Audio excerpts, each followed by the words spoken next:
கோலி talk Kollywood news. Bala கிட்ட பாராட்டு வாங்கின வரலட்சுமி. நடிகர் சரத்குமாரோட கலை வாரிசு வரலட்சுமி. சிம்பு நடிச்ச போடா போடி படத்துல அறிமுகமான இவங்க அதை அடுத்து சுந்தர் சி இயக்கத்துல விஷால் நடிச்ச மதகத ராஜா படத்துலயும் நடிச்சாங்க.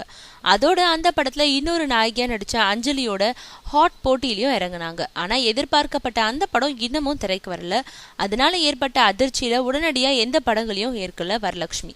பல படங்களோட கதை பிடிக்கலன்னு தவிர்த்துட்டு இருந்தாங்க. இந்த நேரத்துல தான் சசிகுமார நாயகனா வச்சு தான் இயக்கும் தாரை தப்பட்டை படத்துக்கு வரலட்சுமியை புக் பண்ணினாரு பாலா. பாலாவோட படத்துல நடிக்கிறது கிடைப்பதற்கு அரிய வாய்ப்புன்றதுனால ரொம்ப சந்தோஷத்தோட அந்த படத்துல ஒப்பந்தமானாங்க அவங்க. இப்ப சசிகுமாரோட இணைஞ்சு நிஜ கரகாட்ட கலைஞர்களோட தினமும் தீவிரமா பயிற்சி எடுத்துக்கிட்டு இருக்காங்க.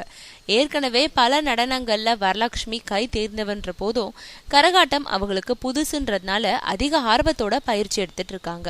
இந்த நிலையில ஒரு நாள் வரலட்சுமி கரகாட்ட பயிற்சி பெறும் இடத்துக்கு போய் பார்வையிட்ட பாலா நிஜ கரகாட்ட கலைஞர்களுக்கு போலவே அவங்க நடனம் ஆடியதை பார்த்து அசந்து போயிட்டாராம். அதை அடுத்து வரலட்சுமிய மனதார பாராட்டி இருக்காரு. ஆக படம் ஆரம்பிக்கும் முன்னாடியே பாலா கிட்ட பெற்ற இந்த பாராட்டினால் மனம் நெகிழ்ந்து போயிருக்காங்க வரலட்சுமி.